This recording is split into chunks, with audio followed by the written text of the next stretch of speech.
If a man asks you what do you bring to the table, you shouldn't even, what kind of a man is that? Why would he? You have these videos that are coming up of trad wives, the woman at the farm, cooking things from scratch,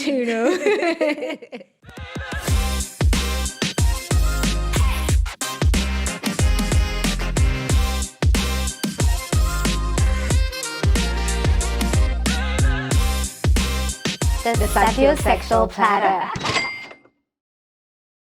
In this era of tapping into your femininity, staying in touch with your soft side, living a life of luxury, and the resurgence of traditional norms and values where men are expected to be sole providers, can we as women aspire for financial freedom? This is what we'll be discussing on today's episode. My name is Shatani Somalakai. And I am Belsa Abo Ame. Welcome to the sapiosexual platter. It's been a while since I've done this, but I'm back. Welcome back to the sapiosexual platter and to Botswana. Thank you very much. She's been globe-trotting, guys, living her best life. Living the soft life. I love it for you. And cheers to that. Cheers to that. Yay.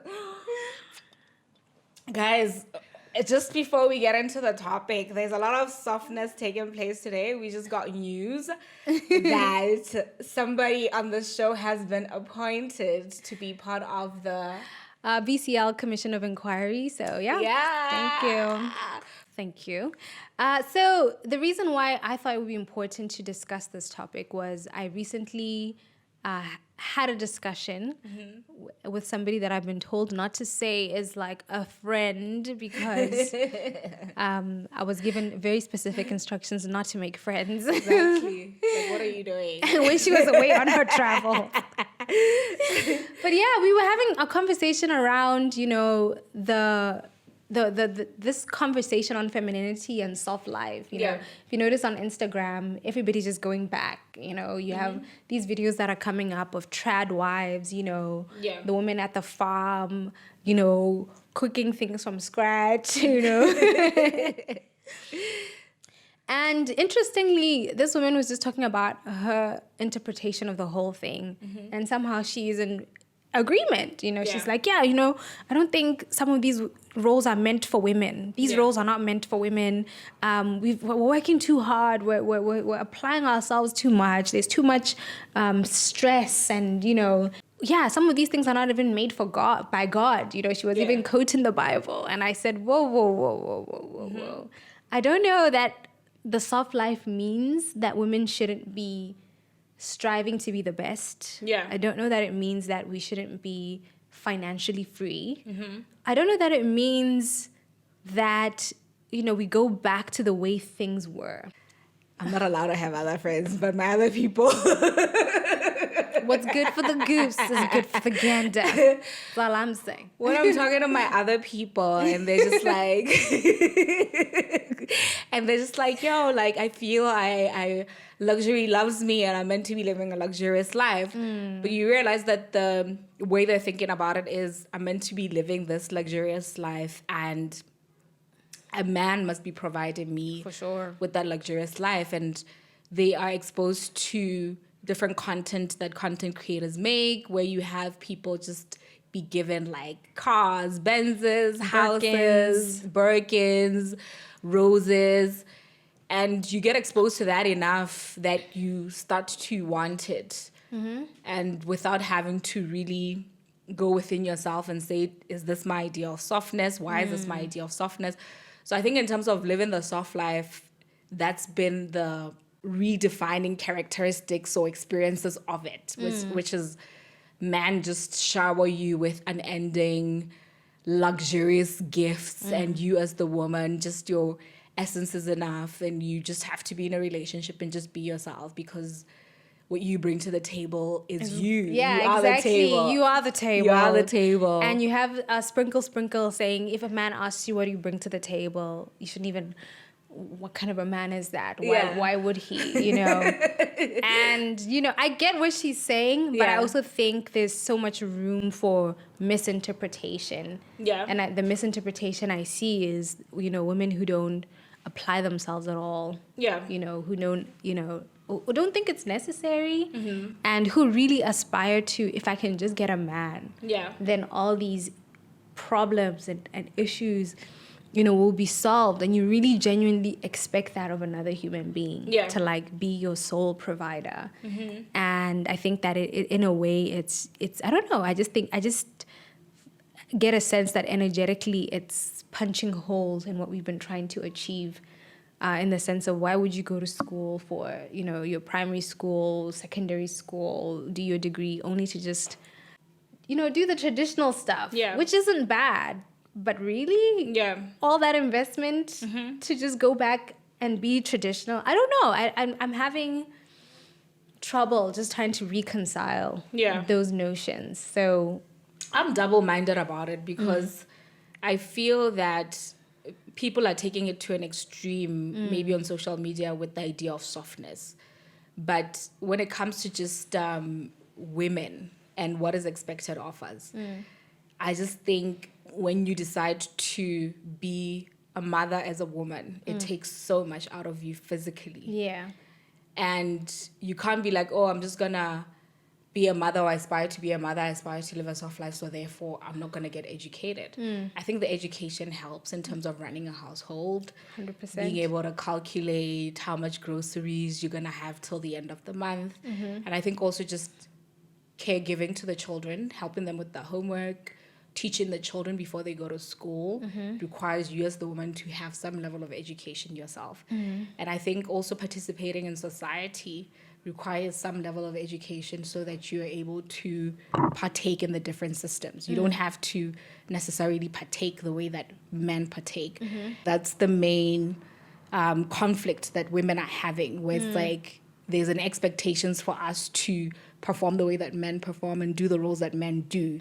But fundamentally, we're all wired different. I think what women are feeling is the discomfort of having to be in a way that is not in their authenticity as women, 100%, or yeah. that's aligned with their physical makeup. So then they go to the extremity of, oh my God, we've been trying to live like men. Now we're just extremely tired. Yeah. And we just want the extreme end of what we've Now been doing. let's go back. Let's just go back to what we know. Yeah. And been doing all these years. Yeah, I agree with you. And I had the opportunity during this conversation to share, you know, what I've been learning about the male and the female makeup. Yeah. And our connection to the sun and the moon. To say men are connected to the sun. Yeah. And women are connected to the moon. If you are a man and you just observe your energy levels, you realize that you're very energetic in the morning. And as the day goes, you know, by the time the sun sets, your energy levels are somewhat depleted. And that's because your body is really connected to the sun. Yeah. And it explains the work schedule, the way that it was really created to cater to a man's cycle. Yeah. You know. And then women, on the other hand, are connected to the moon. And our body literally reacts to the moon. So if you look at the moon and you observe it, there's a full moon, you know, there's a waxing moon, a waning moon. And, you know, there's times during the month when you don't feel your best, you're PMSing. And then there are times when you are, you know, ovulating and it's bright and it's happy, you know. And so imagine that we're expected to perform like a man. You'd have the same target, the same expectation that you show up at work Monday to Friday from, you know, 8 to 5 without making space for how you're biologically made. So I think that just supports your point about the way that we've been trying to live like men and been trying to align ourselves with the way men do, and then we get frustrated when we don't perform as well, because obviously that's been the standard. And the frustration is instead of advocating for workspaces or life that accommodates the woman so that we can achieve the same goals, because we have the same goals, no? Yeah.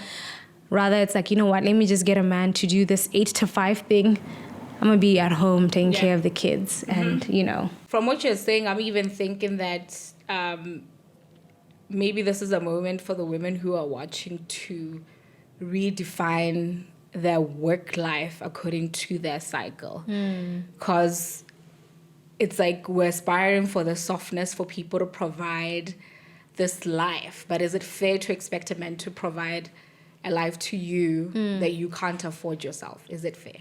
Absolutely not. You know what? I think you're blessed if you have it. Yeah. I don't know that you can demand it, so I think there's a difference. Yeah. I think that if you have, a certain lifestyle that you can afford yourself, to demand somebody to do that for you, I think it's well within your rights, right? Yeah. Because you can also give back what you're demanding. So if you tell someone,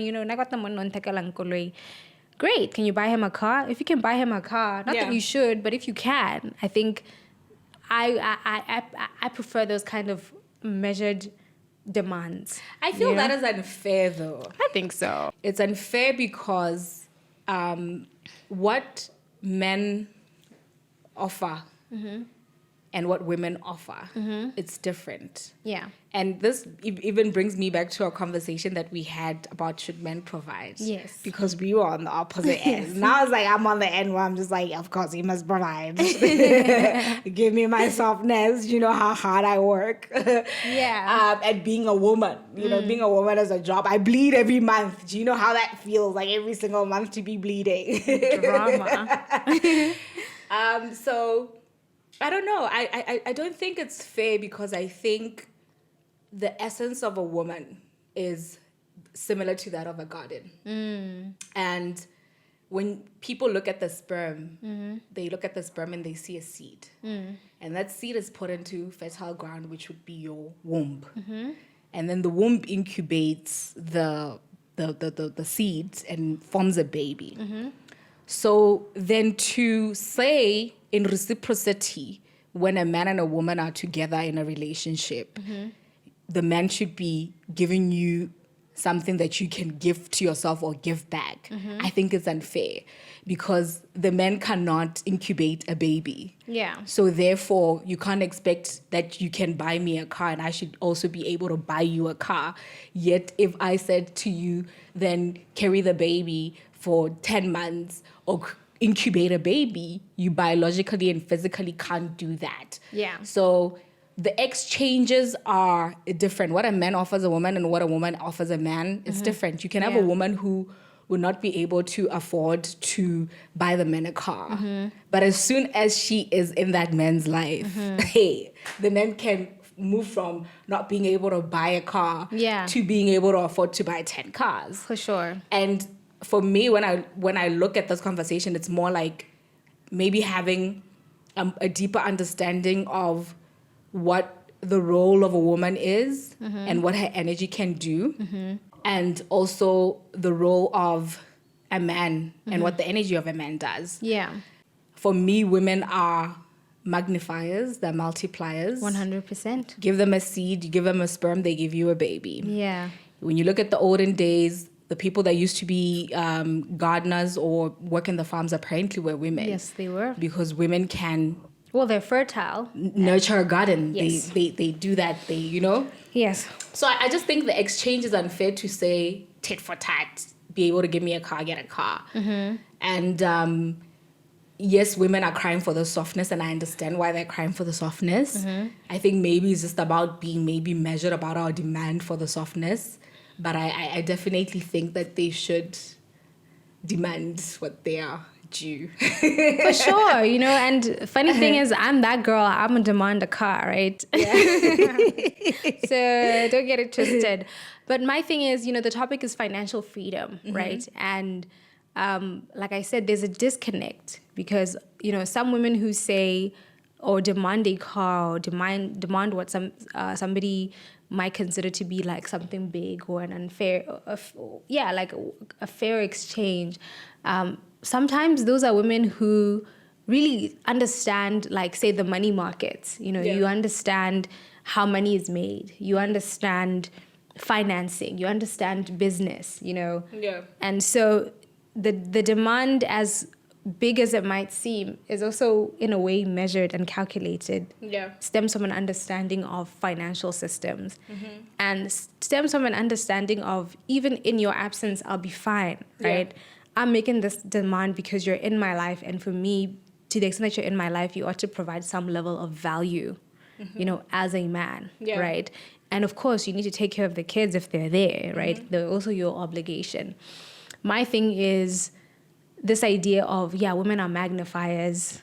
Yeah, you cook and make his life easier. Great, fantastic.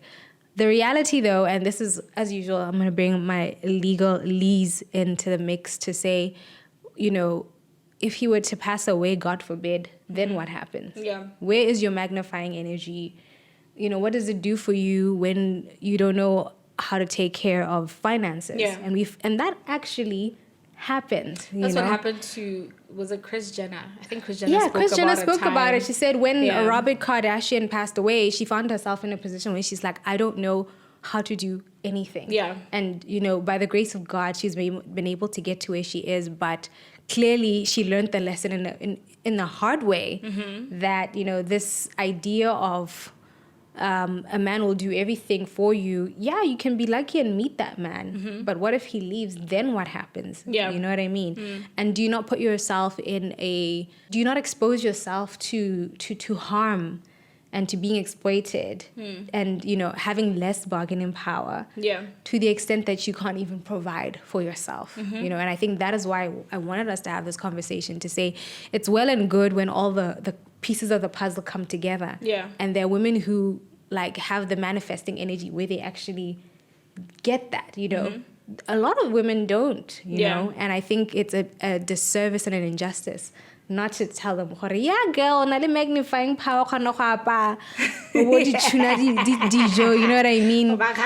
Hey, that man is not permanent. Yeah. And even his state is not permanent. So never mind him passing away, but what if he is retrenched? Yeah. What if the business that you started off with, and it happens, the whole tenderpreneur phase and craze. You meet a guy when he's just received the tender money, you know, and cars are lining up, and he doesn't have management skills. Project Hela, he's owing people money. When he met you, he was showering you with everything. No dichuna dijo, you know what I mean? However, you were not asking him pertinent questions. It's like, hey, the money that you've been financed with, are you actually using it properly? Why are we buying BMW Z3 Project DC Hele? You know what I mean? That's what we're talking about. The financial literacy to be able to support and be able to identify the red flags. When you meet a man who supposedly has a lot of money, but is really leading you to destruction. But I'm a girl, soft life, Birkins, find yourself in the newspaper and the man scammed you and the whole nation. These things happen. These things happen. So what do you think women should do then? At the end of the day, we're all an expression of the divine. I always say that. And I think that God has given us all, and especially in this era and how we've evolved as humanity, the ability to fend for ourselves, the ability to make money. I think it's a gift, Yeah. I think being in business for now, I think it's two and something years. I feel grateful and I feel a sense of power. Yeah. Being able to set a target and be like, by the end of the month, I want X in my account. Yeah. And this is not commission, which, or based on negotiating with anybody. Yeah. But it's just saying, on the firm side, I want to make this much. On the sapiosexual side, as a business, I want to make this much. On merchandise, I want to make X amount. There's just the power. And I also think, I think that it's very feminine, and I would love to see more women tap into that. Yeah. And so I think that we have capacity, and dare I say, I think it is a feminine trait to be able to produce. It's just that fertility in action. Ooh. You know what I mean? Powerful, girl. It's fertility in action. Preach, sister. Yeah. Everybody say amen. Amen. Hallelujah. What do you think? For me, when I look at softness, I agree with it. I think it's gotten into a craze, but I think the idea of softness is just more becoming more feminine. I think women recognize that they've been in the masculine energy of things, following sunrise and sunset, neglecting self-care, nutrition, and pouring into themselves because they're just on this fast move pace that men tend to partake in. So I think the idea of softness is just more women feeling like they have moved from the center, the homeostasis of what it means to be a woman, and therefore they must return. So other people misconstrue it on social media and take it to the extreme that, oh, men should pamper me and provide me. But I think softness is more to say, what does it take to be a woman? What is the value of a woman? And let's focus more into that and build it up. And I think also it's more about when you look at men and women, when a man comes into the room, the men that's gonna like get the woman gaze are the men who are hard. Yes. And it's a man's job to just be hard because they protect and they provide. Tall. Yeah. Deep voice. And then with us women, it's like men are attracted to our softness. For sure. So with women wanting to return to softness, I think it's just wanting to return home to center, to homeostasis, to say the feminine is meant to be soft, have fresh, smooth skin, have your hair done, your nails done, and that just builds your energy as a woman. And it multiplies it and magnifies it. And I think that's what people are urging for because they've been on the extreme end where they're not caring for themselves. So I definitely agree with it because I think the softer women are or become, then they're able to really lead and partake in the economy in a way that's more feminine and in a way that's more defined by femininity rules as opposed to masculinity rules. Yes. So I do think there's a deep necessity to get into that softness and to lean into it. But I think the caution that I would give is to not give in to the social media crazes that are going on and to really sit down and say, what does femininity look like for me as an individual? I think down to your financial literacy point, it is important.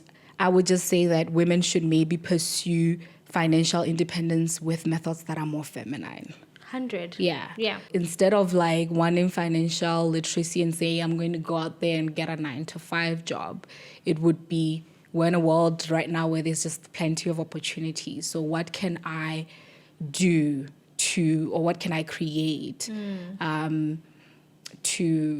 by looking at my life and how my life is wired and centered, and then creating something that is centered around the design of my life currently. And people's lives are different, It's not about looking and say, oh, Shatanya's doing that. She opened a law firm and she's doing that, so I'm going to do that. It's like, no, that's the pattern of her life and how it has to be designed. Look at yourself. What are your variables? Do you have one child? Do you have 4 children? What are you into? What are your passions? What are your purposes? What are you good at? Yeah. How do you even design your workflow in a way that it doesn't deplete you, but more pours into your energy? 100. It doesn't mean that when we're seeking the softness and femininity, we have to be negligent of our masculine side. Femininity and masculinity coexist within an individual, and that's what makes us whole. Yeah. So you also as a woman need to explore your masculinity, but not explore it in a way that a man would explore it, but explore it in a way that a woman would. So it's like, what are the masculine traits that I can tap into to add on to my softness as a woman and to integrate me and make me whole? And participating in the economy and the financial world, I think, is at a place where it's ripe for women. For sure. Yeah. So that's my take on it. I love that. Thank you. And that's exactly it. Yeah. That's, if I were to do a seminar, everything you said is the seminar. It costs $500 per hour. Thank you. You got it free of charge. Free of charge. But that's exactly it. And I think, another question would be, if a woman is financially independent and she's watching this, obviously, she's already gotten to the place that we aim for, or the reason why we had this conversation is we want to see more financially free women. If you're financially free, what is the value of this conversation? I think the value of this conversation, if you have financial freedom, is more clarity. I think clarity on what softness is and what it looks like. Because even if you're financially independent, you'd find that a lot of women who are financially independent have achieved that a lot in a masculine way. Yeah. So they've definitely moved from that, peace point within themselves, that, that centered place within themselves. So I think just you have to return to the center. And returning to the center is to say, I've achieved the financial stability. But a lot of the times it comes at a compromise of different things. It could have been you've compromised relationship, you've compromised being a mother, you've compromised different things. So it's like, okay, I've made those compromises and I'm okay with them. But how do I then embody the fullness of my femininity? Because it's vital and important in unleashing your superhuman self, or really tapping fully into your abilities and tapping into the hardware of what you're provided with. Because the software would be your mind, but the hardware is your physical body. And how do you optimize it to be able to really achieve your fullest potential? Yeah. I think that's a very powerful point. Thank you. And for me, it's also just recognizing the expression of financial freedom by women. So again, it's fallen towards masculinity. Yeah. So we watch what men with a lot of money do. What do? They peacock. I'm going to show your big car, your black cards. We know the behavior Your private jets. of men with money. Yeah. And just to realize that's not necessarily feminine. And perhaps the reason why you haven't been able to unlock the next level in your life is because you have all this money, but you're presenting masculine, and it compromises different things. And that's why, I think now I realized, and why some women with money don't get into relationships. Yeah. Because you're behaving like a man, and it's not that men don't want women with money. Yeah. It's that they don't like the behavior of women with money, which is exactly like men. You start being controlling, showing off. I've been guilty of this. Oh my God, me too. When I'm listening to you, I'm like, read me the film already. I've been guilty of this, And so I think it's just important for women to recognize that the call to financial freedom isn't a call to becoming like a man, but it's just so that you can express more of your femininity and live life according to your own terms. Go to the spa when you need to, go on vacation when you need to, even to provide, if you're a mother, being able to provide the little things that for your children that your partner may not see the value of, because sometimes you have to negotiate that. So, and I also think it's fantastic for a man to be with a woman like that, because who wants to be with a woman who's solely reliant on you for each and every single thing? I don't think you get to enjoy the full expression of who she is. Because half the time she's compromising herself in order to gain some benefit from being with you. So I think it actually frees up the relationship space for a much more fruitful and beautiful relationship, because it's not a relationship based on need, but a relationship based on expression. Yeah. And I think women are, I know that women are creators. I mean, we incubate a whole human being within us, and we have a lot of creative energy, we have a lot of dark energy, and there's this potential to tap into that. So even if you have that man who's providing everything for you, multiply what he has and show him what you are as a woman and how you can create and you can multiply, be fruitful and multiply. Thank you so much for watching the Sapiosexual Platter. I'm Belsabo Ame. I am Shatani Samalakai. And we are the Sapiosexual Platter.